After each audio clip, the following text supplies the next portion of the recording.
passes does the team in white make?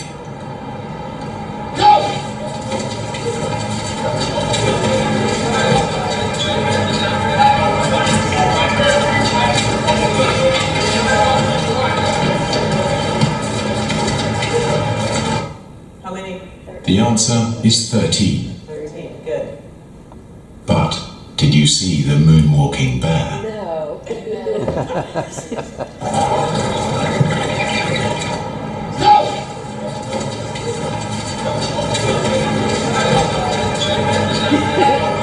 Yeah, right in the middle.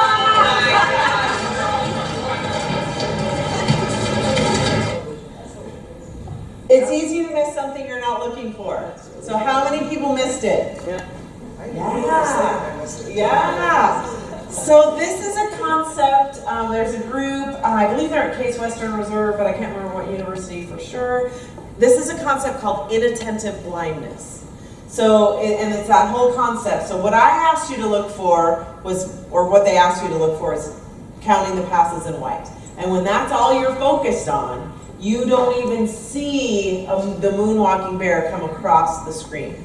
I've seen this done in a live audience. I wasn't in the audience, but I was watching it. They don't see it. In a live audience, they don't see the moonwalking bear. This same group did a study of radiologists, human radiologists, and they took a slice of the CT scan and they asked this group of radiologists to find how many nodules were in the lungs, right? So it's a metastatic check. We're looking for lung nodules. And they put this little cartoon gorilla in the image. And it is an obvious cartoon gorilla. I think there were 25 radiologists that looked at it.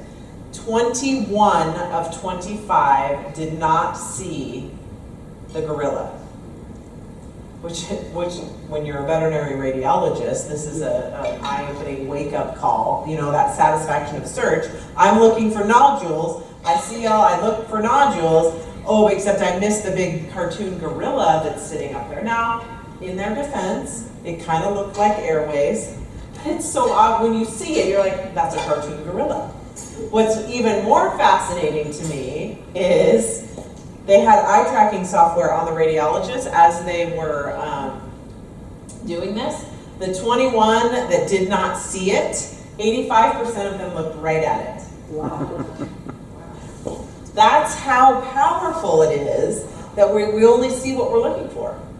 And so I just find that fascinating. And so the reason I show this is because what we're doing today, we got 4 hours today together. That's not a whole lot of time, right? You're not going to walk out of here, oh, leaders.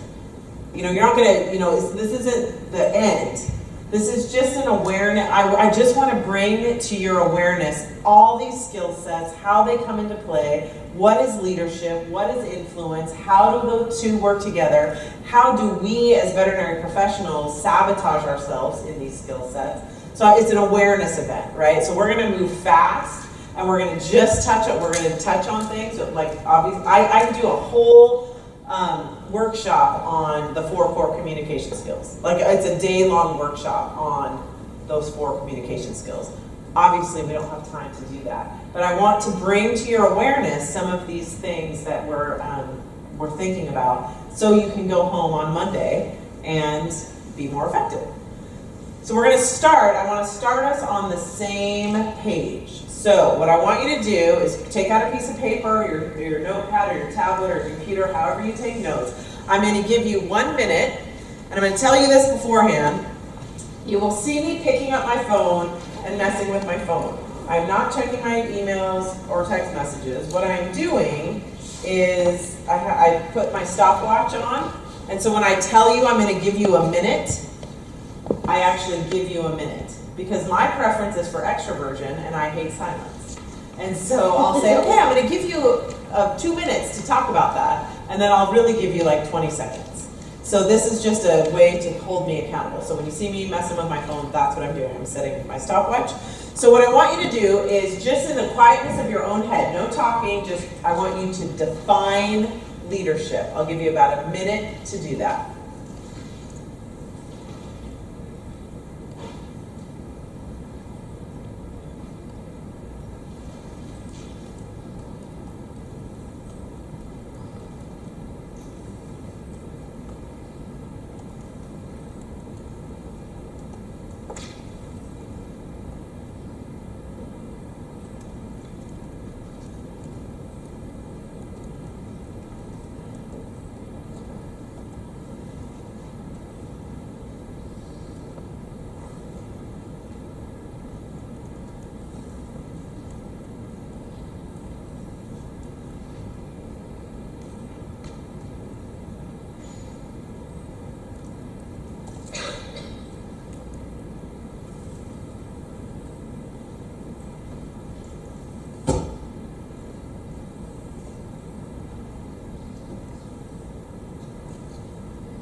All right, that's about a minute. So now what I want you to do, I'm going to give you a couple minutes to do this.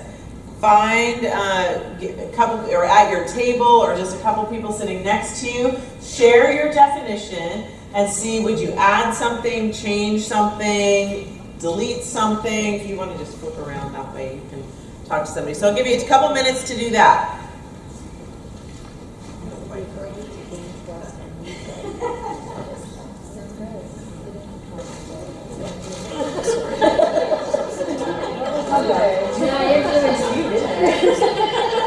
The ability to create greatness in others, mentor and pave the way with vision and influence. I just think qualities of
You're singing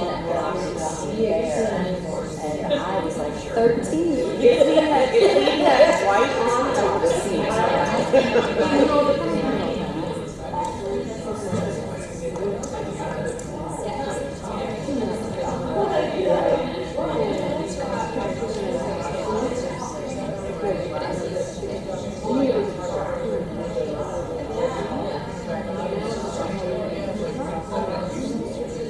That's on the post, yeah.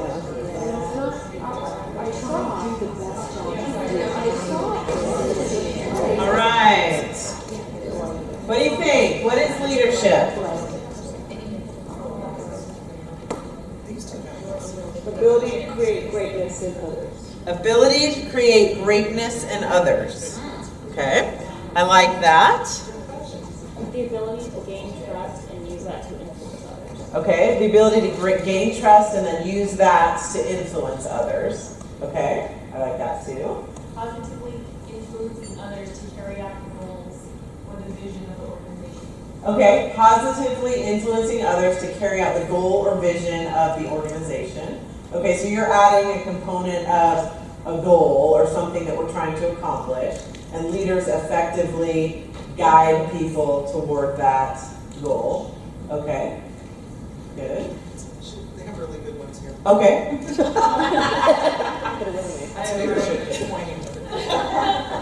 I have ability to guide others and bring out their strengths and improve their weaknesses while being self-aware of your own strengths and weaknesses. Wow, okay, yeah.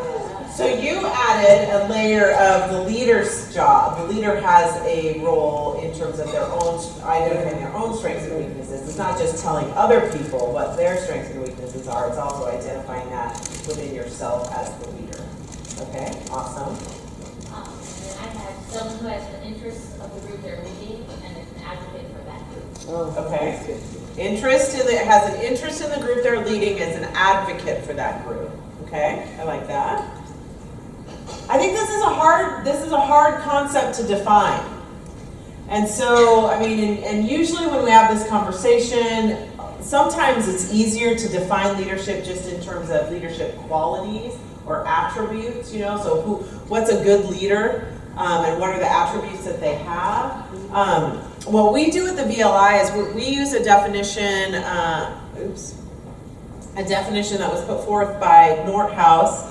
This is a textbook that is called Leadership Practice and Theory, used in a lot of master's programs. It's a great book if you're interested in leadership, because it talks about all the different styles of leadership, right? So transformational leadership, servant leadership, hierarchical leadership, situational leadership, and it goes through each of those. I mean, there's several different types of leadership that it defines, and then it talks about the pros and cons and the research associated with each of those styles of leadership.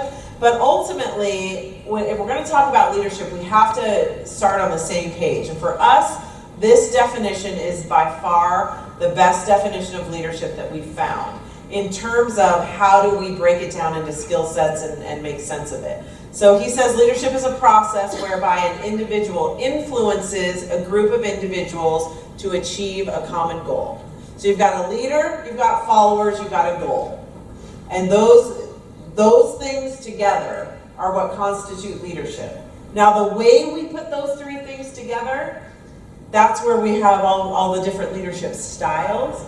We don't have time to go into each of those and discuss the merits of that. The model that we use at the VLI is servant leadership, which is a kind of challenging model to wrap your head around.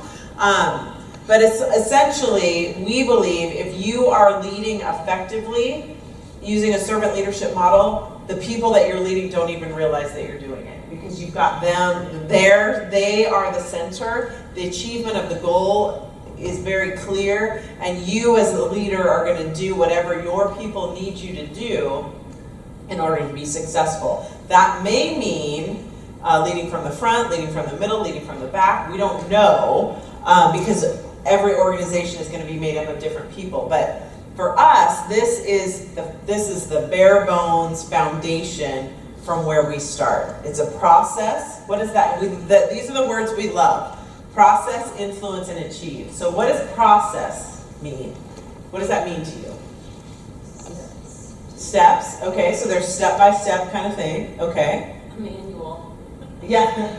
In this group, I can say yes. We need a manual. We need our standard operating procedures. We need to know, is it an ingredient? Is it a dish? A Is it an beginning, entree? a beginning and a middle and an end. Okay, so process is beginning, middle, end. You've got a process. What else does it mean to you? Planning. Pathway, Planning. absolutely. Morphine. Morphing. Morph within a process? Yeah, and that's what we like about the word process is it's ongoing, right? Again, what I've learned about this group already is you defined very specific plans. My guess is if we did a Myers-Briggs, you guys would all be S's. Oh, actually, we did that. The last one. It was interesting how Really? we all mixed up. Yeah. Really? You but based on when you this is the process, this is the step-by-step, this is what we need to do, this is the manual, here you go. But for us, the word process is it's ongoing, it's ever-changing, it's going to morph, it's going to, depending on the people on the team, depending on what the project is, things are going to be different, so it's always a process. It's never finished, right? So you can't just say, this is something that I run into all the time. So our leadership model, again, is servant leadership, and we use very experiential. Most of our programs have an experiential component to it. I'm going to have you do an activity. I'm going to have you wrestle with a problem and work through it. And I get this all the time. Oh, I've done that. I've done those leadership programs. I know. And I'm just like, really? You've done that? Well, you've never done that with me, and you've never done it with this group of people, and you've never done it in this context. And so people that say to me, oh, I've done that. I don't need that. That's a red flag to me that you're not a self-aware, ongoing process kind of person. And that means you're not really going to be a fit with our organization, right? Like, oh, I've done that. I've done those leadership camps. Like, okay. And you learned everything you need to know by doing that one time with that specific group. I've been to VLE, which is kind of our flagship program, 15 times. And I learn more and more and more about, and I've given this talk hundreds of times. And every time I learn something new because I'm with a different group of people in a different context, in a different stage in my life, and it's so fun. That's what I love about it. It's the process. Influence. Key word for us. And I think this is a key word for your group in particular. And I don't know if you if you saw this. I'm going to go back. So if leadership is influence, who are the leaders? Influencer. And who has influence? Risk takers. Yes, I heard it over here. Did you say everyone? She did, I did. Everyone. Everyone is a leader. So I forgot to ask this question. I was going to ask it at the beginning. How many of you in here consider yourself leaders? Okay, good. So most of you are raising your hand. Usually, when I ask that question before I've had if leadership is influence, then who are the leaders? If I ask the question, how many of you consider yourself a leader in the room? Not very many people raise their hands. Even in a group of leaders, not very many people raise their hand. And I think that this is, and in all the traveling, I mean, I've been doing this for a long time now. When I speak with technicians, so how many of you, so read this title. How does this title sit with you? The title is a joke. Totally insulting. Totally insulting, and so I did it on purpose. I wanted to see if anybody would notice it, like, oh, I'm just a veterinary nurse, right? Like, just the fact that I am starting to call, I think we should have been calling y'all veterinary nurses from the beginning. And so I believe that is a very important title. And so I am on board with that shift. But when I talk to technician group, nurse groups, this word happens all the time. I'm just a veterinary technician. And it drives me batty. And I was at AVMA BLC in January of this year. And I was doing, I forget what I was, it wasn't I think it might have been on perfectionism or something like this. And I was asking a question. And there was mostly veterinarians in the room and just a handful of technicians. I always encourage if we're doing a program at a vet school, or we're doing a program in a practice, or we're doing a program at a VMA meeting, I always encourage whoever's organizing the meeting to invite the nurses, technicians and nurses. Because I think it's critical that we're all learning about these skills, because I believe everybody's a leader because everybody has influence. And so I had asked this question, and somebody in the middle raised her hand to answer the question, and she says, well, I don't know if what I have to say really matters because I'm just a technician. And I just I kind of freaked out on her a little bit, and I said, stop right there. This is the problem with our profession. If you're just a technician, we do that as veterinarians as well, right? We refuse to call ourselves doctor. I think we should be called veterinary doctors.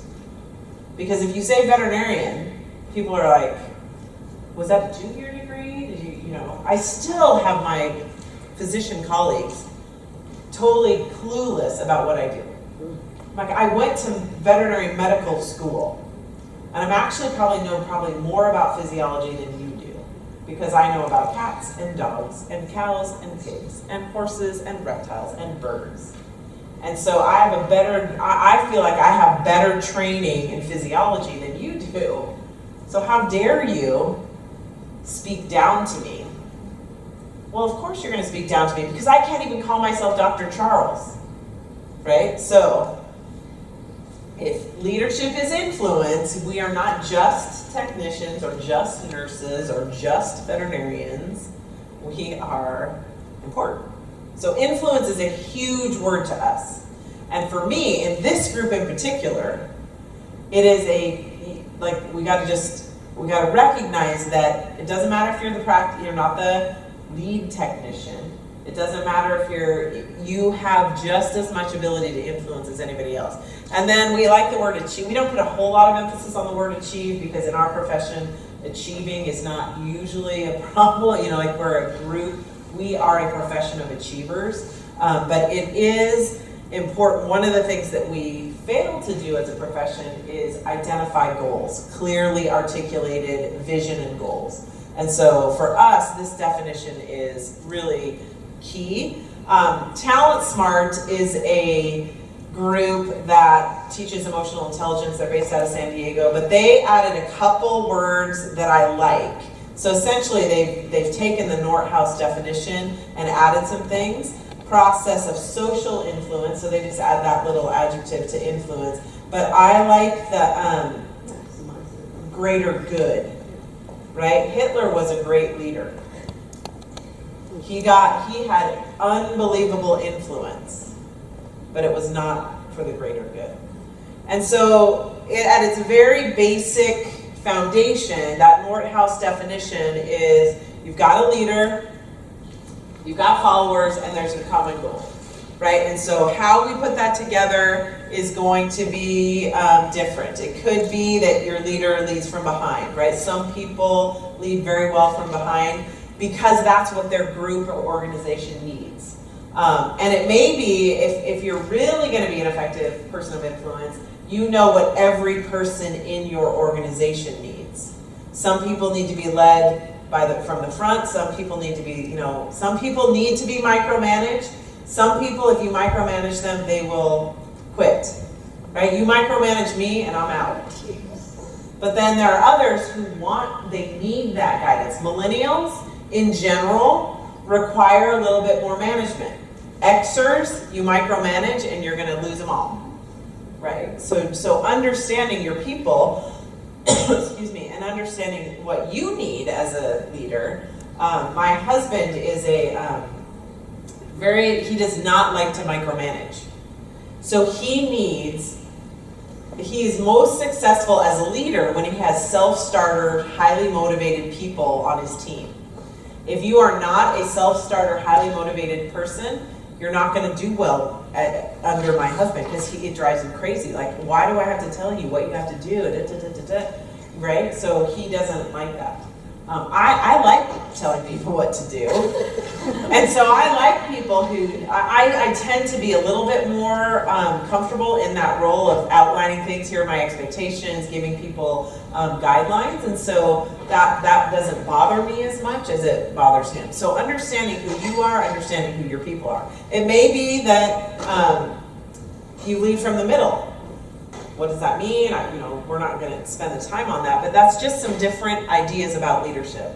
So I want you to think about, and I don't know where you are, what your jobs are, if you're in private practices, if you're in industry, I don't know what you do, but I just want you to think about this for a second. And part of why I'm having you think about it is because I want you to have a context for applying the skills that we're talking about. So what is